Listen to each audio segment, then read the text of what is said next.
Hello there everyone, Inky Fingers here from Inky Fingers Architectural Art. Now today I'm going to be painting this rather nice looking building here. I think really you would call this a posh country cottage.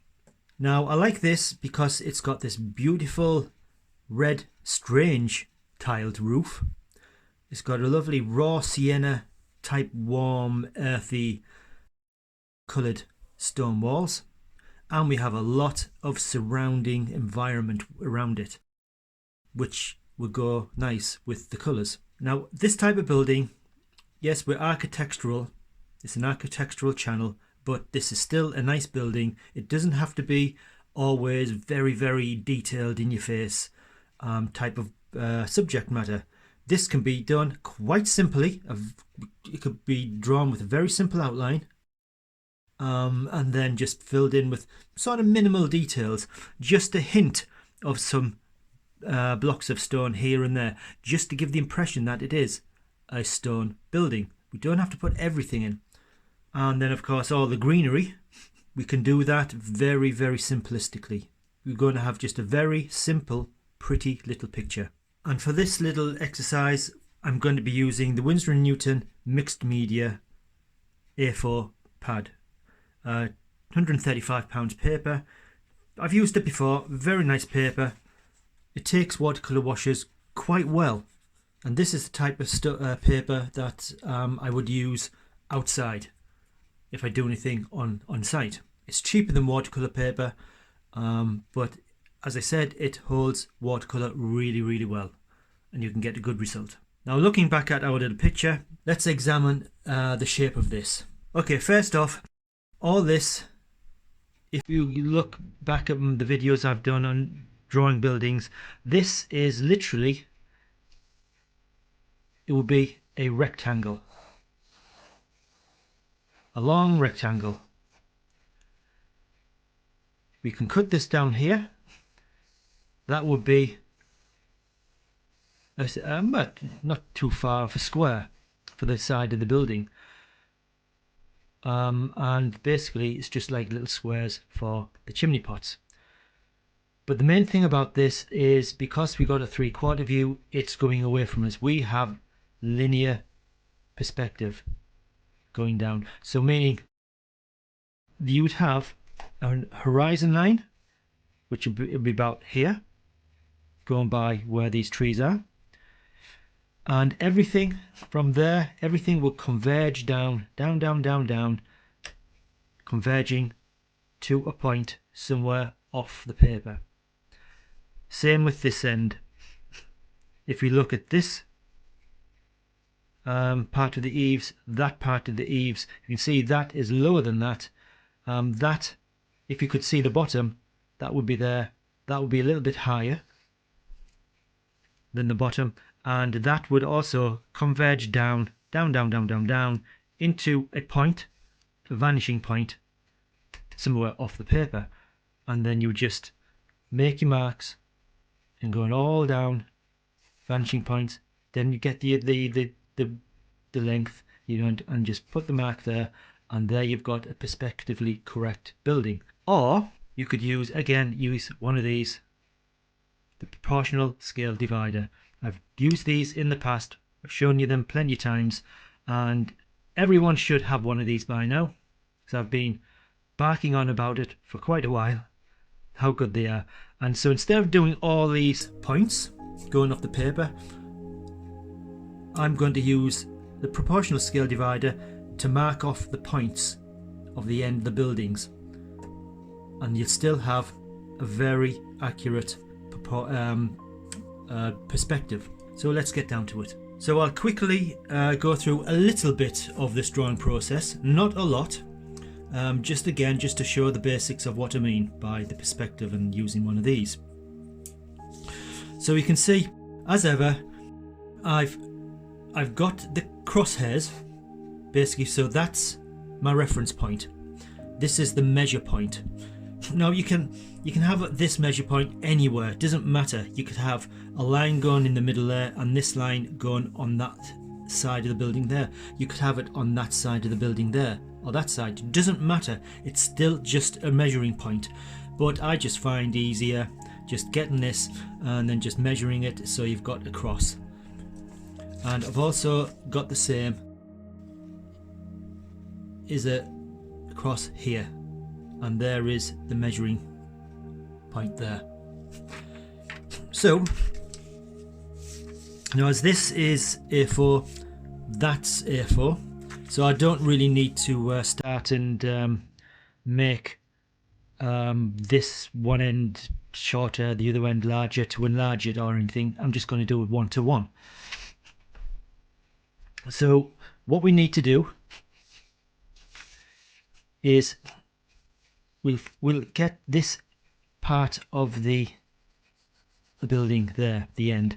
So all we need to do is measure from there to there along our line. So we just take our measurement from there to there, and then simply take our measurement point there, go along the line to there. That's the end of the building. Simples. Now we do the same from there to this side of the wall. So point there, put that on that little pencil line I've just put, something like that. Put it in the middle of our measuring point along the line, and there you go. So that is now the length, full length of the front or the face of that building. Now we want this end of the wall, so once again our initial measuring point, and really there are exceptions. If when you nearly complete the picture, you can go by maybe it's that window there to that when you've got the things in, but usually it's just best and easy to always use your initial point. So that's the initial point. We open this out and we shall put it, that wall there we can see. I'll just put a line up. So it's just beyond the apex of that roof there. So we just put that on our line. So center point to that line we've just drawn. Center point to there. And there's the back side of the building. Right. All we need to do now is to get the height of this wall here, of that wall there. So we've got the we took a measurement from there to there. So now all we need to do is to extend from that point to just under the eaves there. So we just put that like that, and there we go. And then we do this exactly the same thing from that line, which of course is our line there. Now we've got to be careful here, because we can't see the bottom because of the of all this greenery. But that, if you look here, that looks like there's the bottom of the wall. So obviously that's the ground level. So I know if that's going down this way, perspectively, that's going to go up that way. So we're just going to make a mark,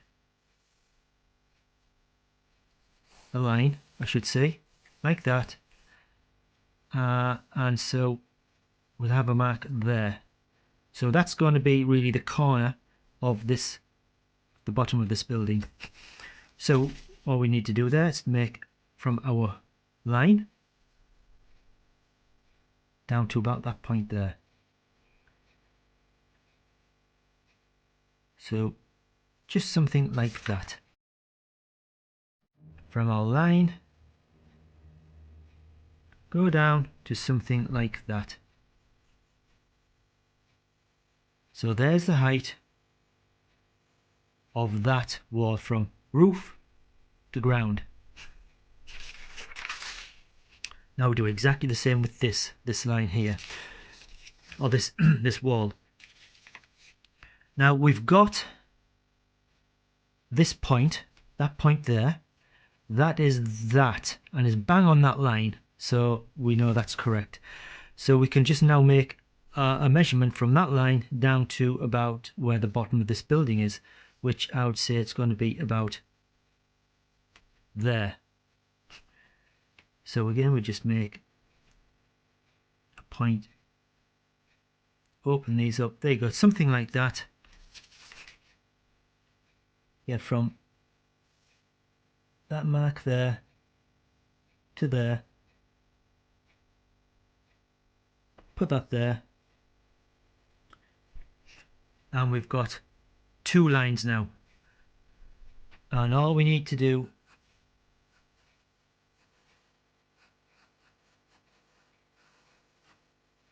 is to draw a line,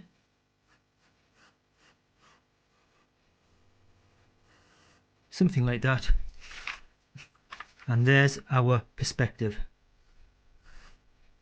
without having the need to draw lines off the page, going off the page to get our angles. Just doing it that way with the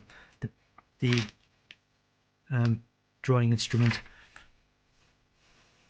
we can get our perspective there, our linear perspective. Now we'll just do the same with this. Now we've got that line there, which is there, of course. We've got this line, which is just, we can see it's just under this line, which is we got there. So really all we need to do is to draw a line there, and we just need a point for the bottom, which, if that's, see, that's the bottom of the wall, so it's going to be about there, because I'm just going to draw a line down, down, down, down to where that bottom of the ground is, and it's going to be around there. So again, I'm just going to go from our line there, on the line, go down, put that there, and then just draw that there.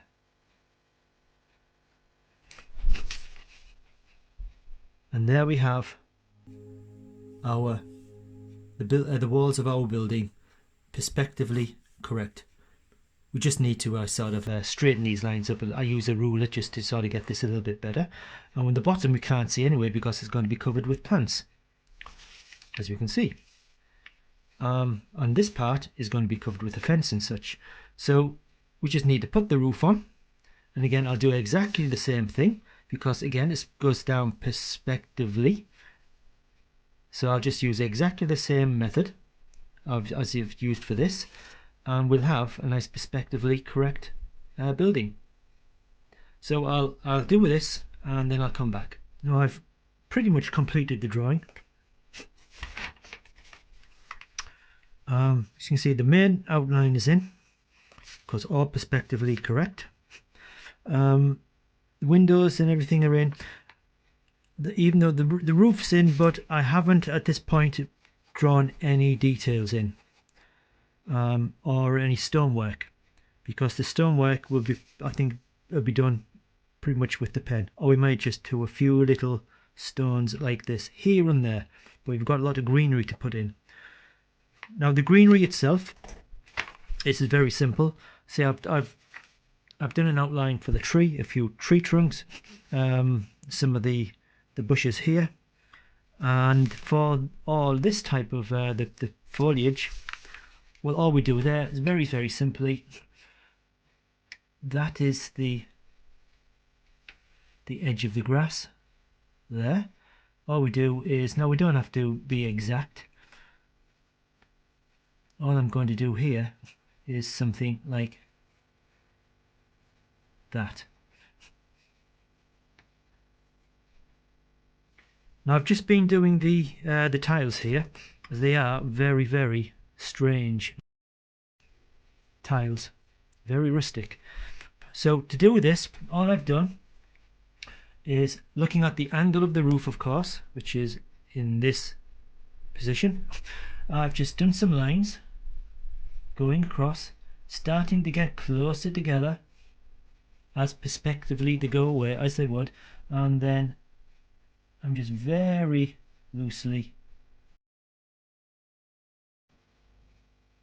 drawing these sort of elongated rustic tiles. Obviously I'm not looking at the picture because it's impossible to get everything exactly right. You don't want to be. You're looking for the atmosphere of the picture. And that's all I'm doing. That's how I'm getting these tiles in.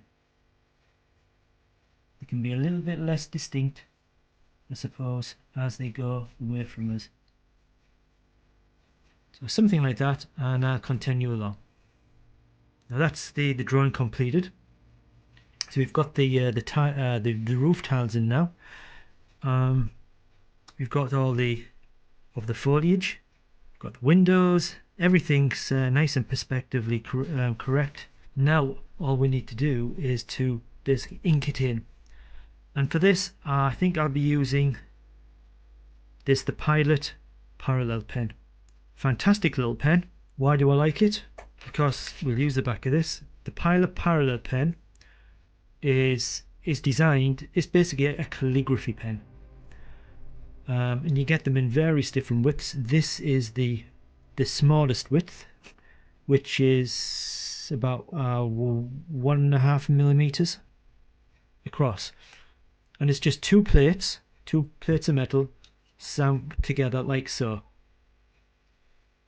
and the ink comes through the plates. So what we can have here, of course, is we can have some nice fine lines, or we can have some thick lines.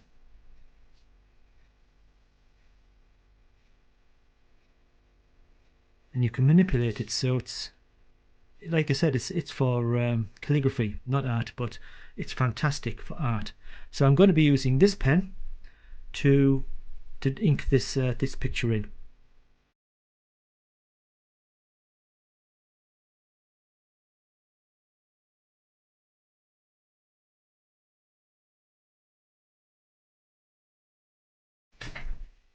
Now I've progressed along nicely with the inking stage.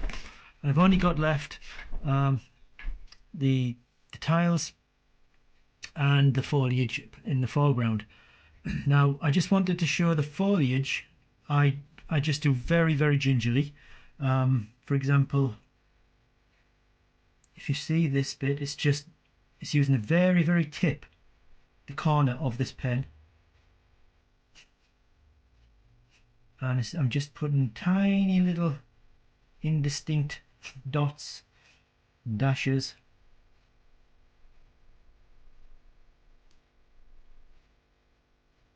like so. You don't want anything really heavy here.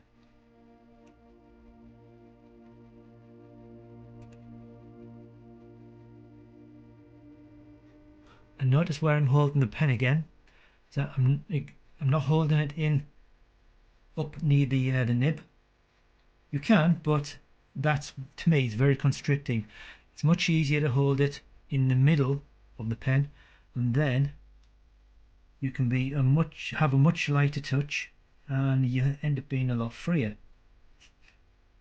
And the ink, which is just Liquitex carbon black, Liquitex professional carbon black ink, acrylic ink, that's what's in this pen, which just uses cartridges.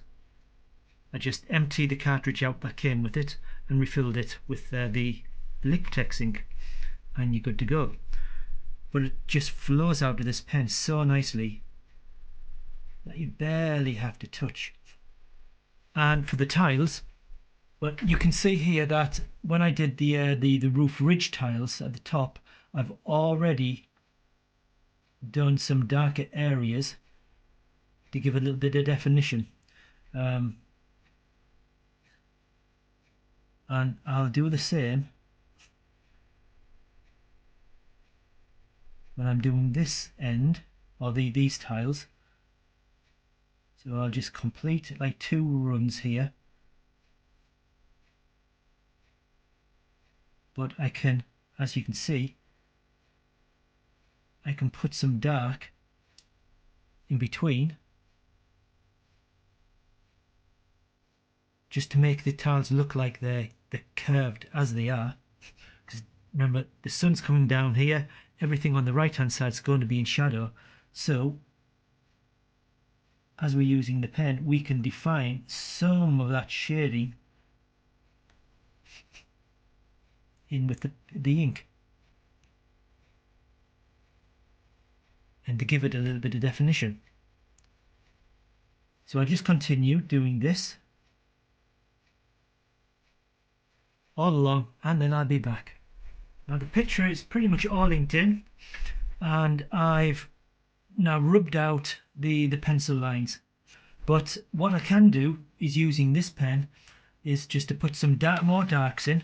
Nearly we've got this this black drain pipe in the guttering. So it's very black, so we can actually put that in, and it's very good with this pen, because if you put, like I said, if you put the pen as on its side, you get a nice thick line, and it just so happens to be the right size line. So I can put a little bit of strong contrasts in right at this very moment.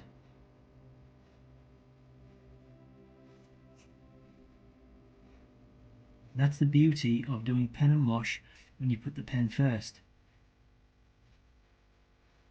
You can add darks. Now we may actually put dark in the windows because they are very dark, but that might make it a little bit too dead looking, so I'm going to leave that. We may put some cobalt blue or something in the windows to have them reflecting the light. So starting the painting stage, we're going to start with the sky. Now it's a fairly large sky, so I will allow for some clouds. So all I'm going to do is I'm going to just dampen off this sky a little bit. It's got a little bit of blue on the brush from the mixing of the paint, which is not worried about that. Now remember, this is not watercolour paper, it's mixed media, so it will not behave exactly like watercolour paper. So we got to watch of what the washes we put on, how many, even though it is quite resilient. So I can go over the trees a little bit there, and then we'll simply put a little bit of this colour, which is this colour is the Jackman's Summer Clouds. It's a new colour I bought a couple of weeks ago. It's granulating, and I'm just going to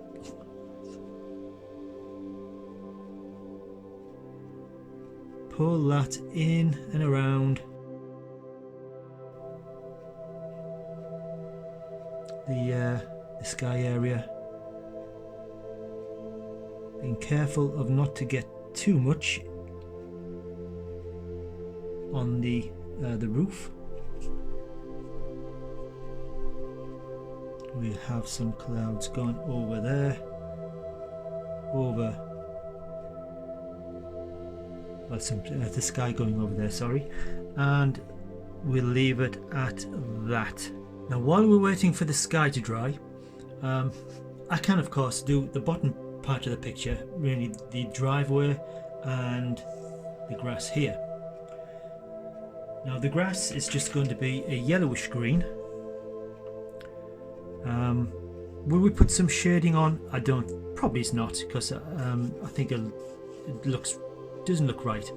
And the driveway is just going to be a mix of yellow ochre and raw sienna.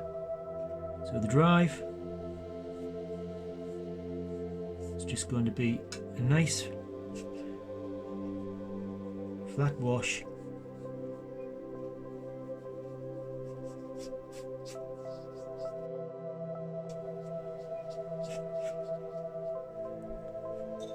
And then into that I'm just going to put a little bit of burnt umber into the mix I've just made.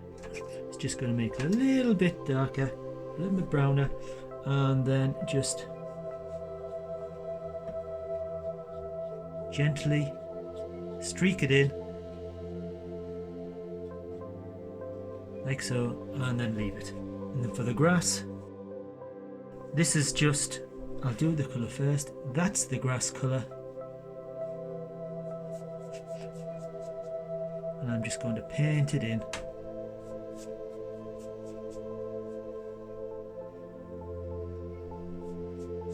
like so. Now this colour is Azo Yellow Light, which is basically equivalent of a lemon yellow, and then a little bit of this Jackman's Jade Green in. Now into that I'm just going to put the colour I've mixed for that. I'm just putting in a little bit of the blue sky colour, so it's going to darken it up, and I'm just going to streak this in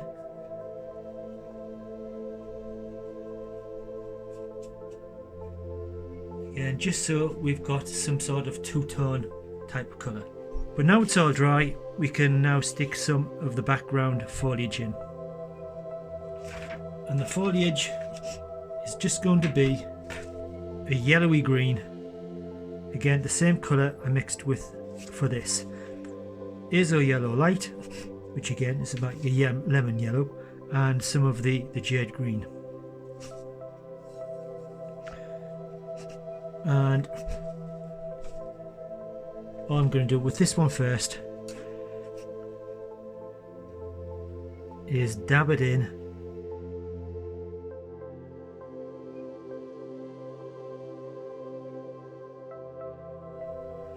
maybe to leave a few little holes here and there for the birds to fly through. Just go over this because these trunks are going to be darker.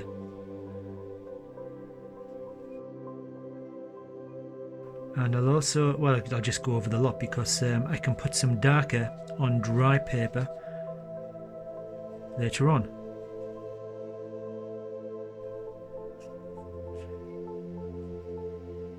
Now I will stop it there because that might be a bit different colour. And then again, for these background, they're in the distance, so they've got to be much cooler. What I'm going to do there is mix in again this colour with a little bit of the dark,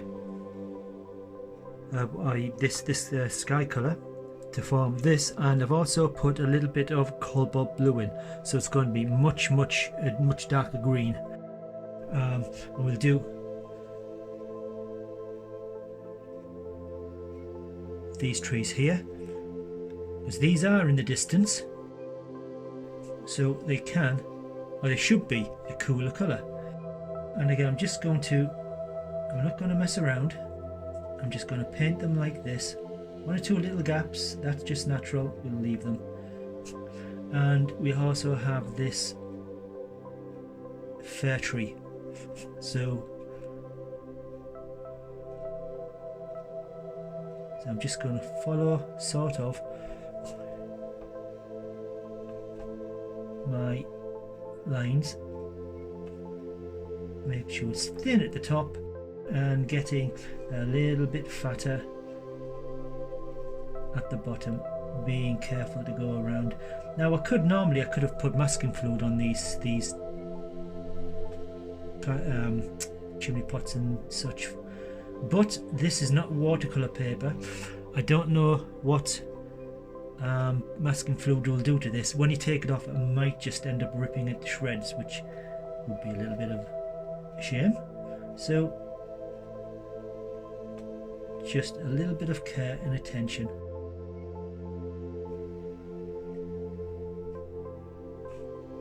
This sort of goes down into another tree down here. Just a few little dabs with just to give that, and that will do for that. Now that's done, the shine is starting to go off this, so I can now go into the colour I've just painted in that and start and just sort of dropping a little bit of this colour here and there into this now getting dry wash or dry air wash, just to give a little bit of variation, like the shadows in the tree, that type of thing.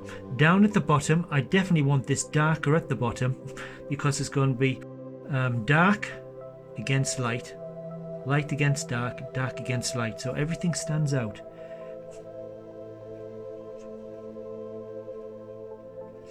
But even though I'm putting this dark wash in, you can still see as it spreads out, you can still see the lighter yellow wash underneath. So as we're waiting for this to dry, we can paint the roof in because it's far enough away from that tree. This is getting to be dry now on this side, so no real fear of it running in. So this is just going to be a flat wash, and then again I'll probably just drop some other colours in. So this is going to be a wash of a bit of light red, a touch of burnt sienna, similar sort of colours, and a touch of yellow ochre, and that's going to give this nice sort of red slate, red tile colour that you do get in this part of the world. So we just paint that all in. The ink is of course waterproof, so we don't have to worry about any runs. So we just got to be a little bit careful because of but that looks like it's dry now anyway, so I just paint that in. We have, that's actually a roof, so we paint all this in.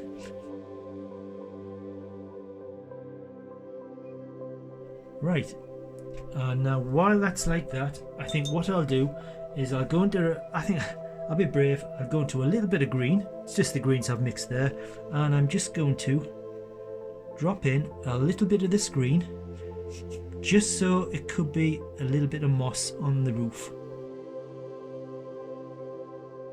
Just pull it up in the direction of the roof, and again what that does, it just breaks the colour up a little bit. Now you've got to watch it because it is drying quite quick, because it's not watercolour paper. This is the thing, this paper is very nice to use outside. This is very inexpensive. It works wonders with watercolour washes. And there we go, we'll just leave that to dry now. This is still a touch damp, but we can do and paint in the actual stonework itself.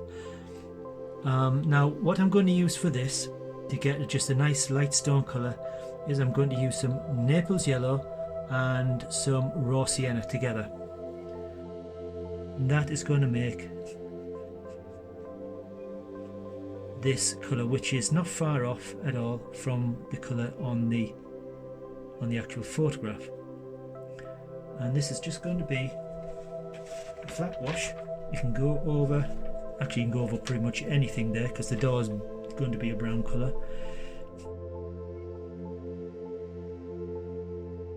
And while that's damp, I'm going to go into a little bit of, this is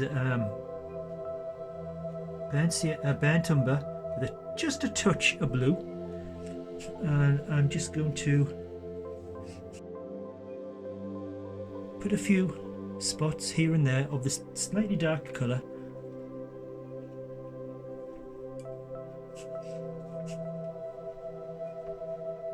Because it has got some darker darker stones here and there, but I just want to do this as just an indication that there could be something there.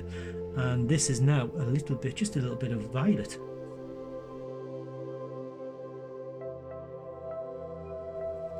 Violet is just to give a little bit of an indication of some different types of tones, that's all.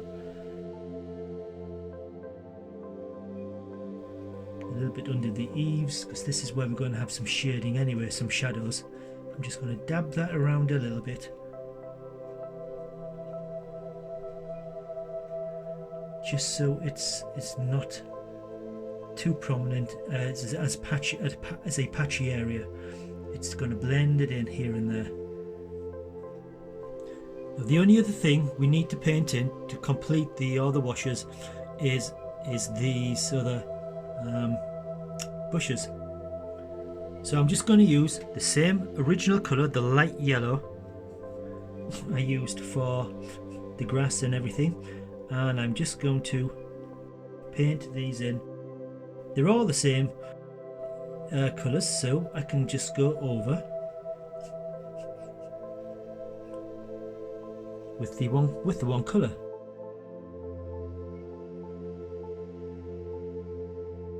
And then while it's damp, I'm just going to go in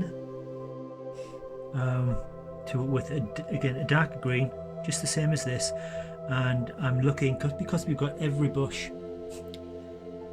actually drawn in, we can put the shadow areas in. So we know the shadow areas are going to be on the right hand side. So we just, for example, this, we'll just put a little bit on here. Maybe I should be using just a smaller brush for this. We'll just dab in, this is a different brush, and I'll just dab in a little bit of this green, dark green, on the right hand side of every bush. So you're going to have dark against light, light against dark, dark against light, light against dark, going across every single one of them. And when I've done that, I'll come back. Now I've finished all the bushes in the foreground.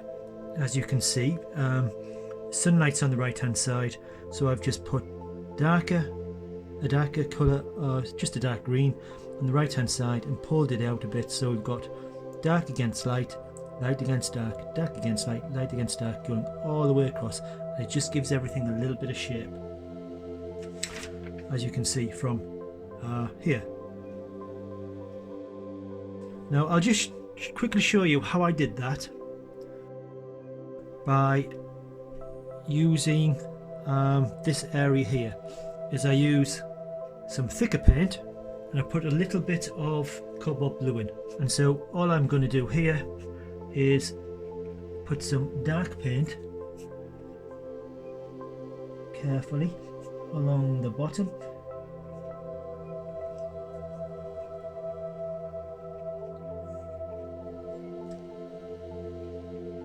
put some all around there, so we got dark against the light again. And then I'm just going to dip my brush, small brush, in some clean water, drop it on. You can see it dropping on, and I'm just going to, as I always do, I do this with bricks, I do this with everything, so it works for everything. I'm just going to tickle the paint and pull it around, let that the water sort of pull the wet wash upwards and around, and let it do its own thing. So you've got that little bit of dark there, and we can do the same for this. Just put this dark paint just around the bottom and just on the right hand side. Wet brush, drop the water on, and then just with the tip of the brush just pull that around, diluting some of the paint. We leave in little gaps for the original wash, and we leave that yellow because that is the sunshine. And that's all I did for this, and all these are the bushes, and that's what I'm going to do for the rest of the bushes. So I've continued on a bit with this piece. I've put the other ivy in, I've done some more details in the trees, just as I showed you with these bushes. I've put a little bit more dark into this tree just to give it some form, so it's separated from the background trees. I put a little bit of shading on just on this house. I've put a little bit of more paint on the ground here, and I've also splattered it with a bit of water just to give a little bit of texture. So what I just really need to do is, first off, I think it needs another wash on the building, just to give that some of that warm stone colour back. And it's pretty much the same colour I used for the original wash, which is just a little bit of Naples yellow and a touch of I think it was raw sienna. So I'm just going to do a simple wash over. Well, it's more like a glaze actually, and that's going to just give that nice glow to the building. But of course we can still see all of the tones we did with the dark colours underneath.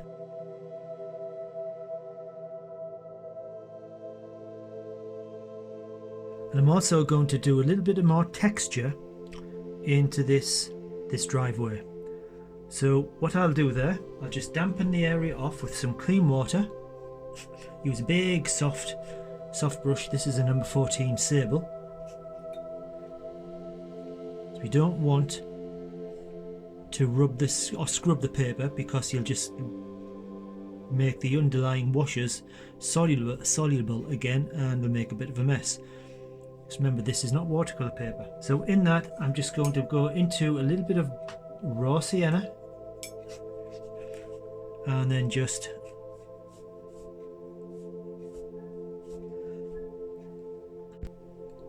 streak in, going in the direction of the road.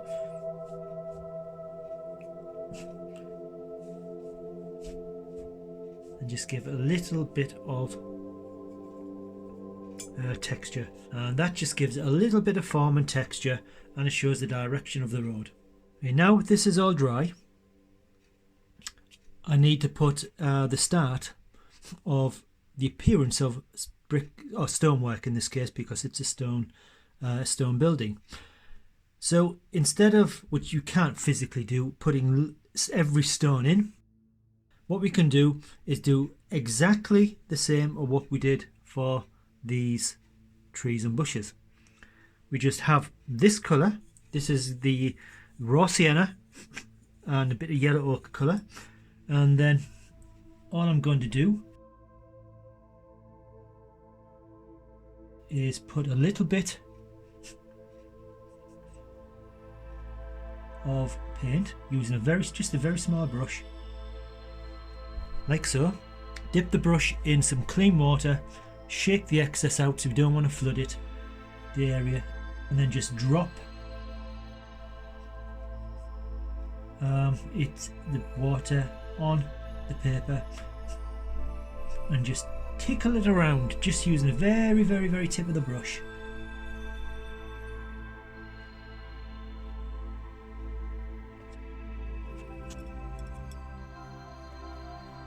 Now I've actually, this paint, I've actually put a bit of it was basically this sky colour with something in, just to make it just makes it darker, a darker brown or a mucky colour. So we just put a few more there. Again, brush in the water,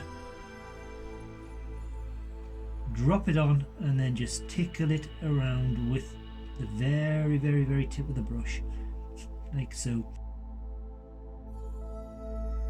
just to make it look like it could be stone blocks. And it's going to look like,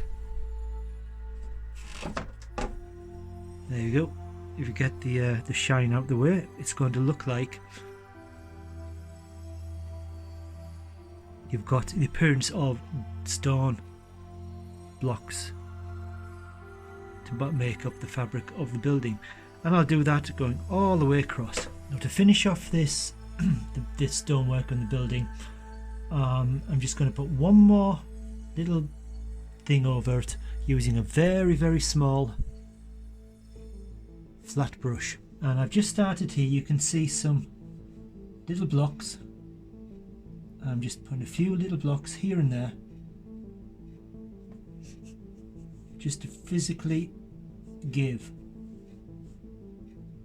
the appearance of that's physical blocks for you. So we've got the underwash, we have the watery wash pulled around to give texture, and over that we'll just have a few little blocks or stones, not everywhere, just here and there, and it just does make it look like it is a stone building. And that's all we need. Now we have these two doors here. In the original photograph, this is pretty much the colour it was, the door is. This door is a light brown, but I want to give it a bit more brightness, so I'm going to use some Pyrrole red, because it's a nice vivid red and it's going to go well with the greenery. So there, and the back door can be the same colour.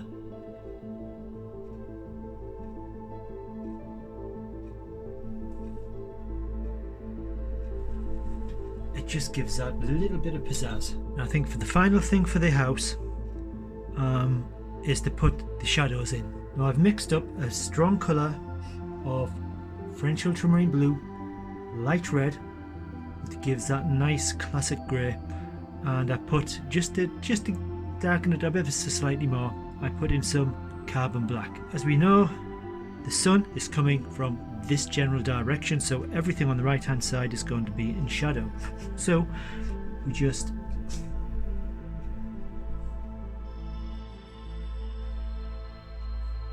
grit our teeth and just paint over the entire area.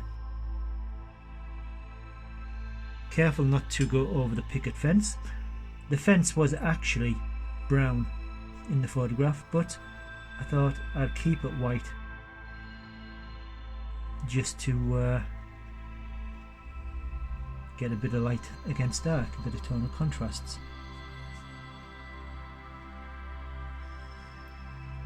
Again, everything on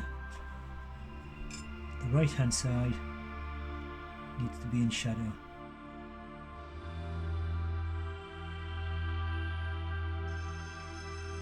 Now this is going to cast a bit of shadow over here, so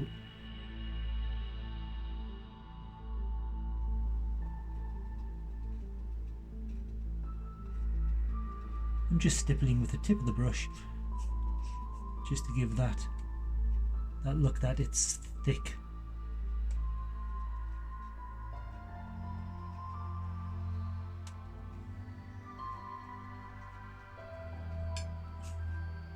Maybe we've got a little bit of shading on this from these bushes here. Right, just a couple of very, very minor things to do.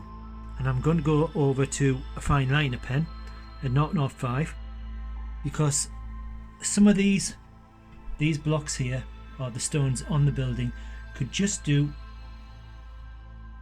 with a little bit of very light pen, just to emphasize them a little bit.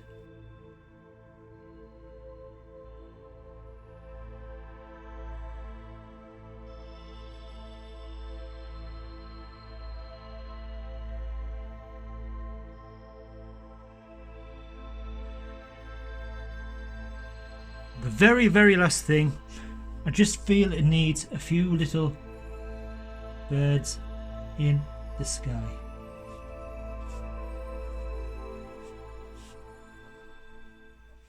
And that's the picture finished. We have a very nice little country cottage surrounded by foliage, all done on mixed media paper, which, remember, it's not watercolour paper. It behaves completely different, but we've given this several washes. We've abused the paper and it's held up very, very well. Now, as I mentioned at the beginning about we have perspective to deal with, but I didn't use the perspective lines going down.